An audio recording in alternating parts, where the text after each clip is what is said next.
Salut à tous, c'est Alaouf avec vous, je vous souhaite la bienvenue dans cette partie. Aujourd'hui nous allons voir les conditions, ok.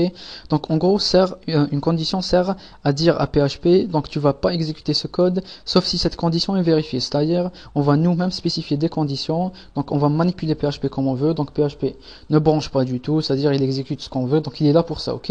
Donc ici je vais vous montrer la syntaxe d'une condition. Donc pour déclarer une condition, il faut saisir le mot-clé if, ok. Ici entre parenthèses, donc toute notre condition va se passer entre ces deux accolades. Et ici on va appeler donc nos variables, c'est-à-dire on va manipuler, ici on va faire des comparaisons, ok.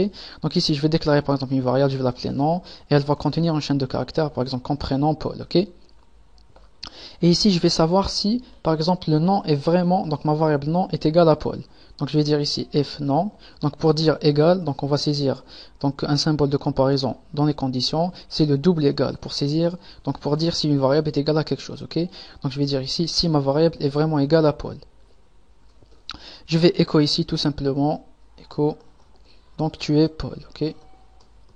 Donc ici j'actualise, on va check, et j'ai ici tu es Paul qui s'affiche, ok, puisque ma variable est égale à Paul.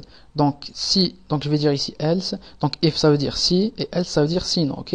Donc si, sinon, on va écho ici, tu n'es pas Paul, ok. Et ici je vais changer, donc je vais dire par exemple Marie, donc Paul n'est pas égal à Marie, donc j'aurai ici tu n'es pas Paul, ok.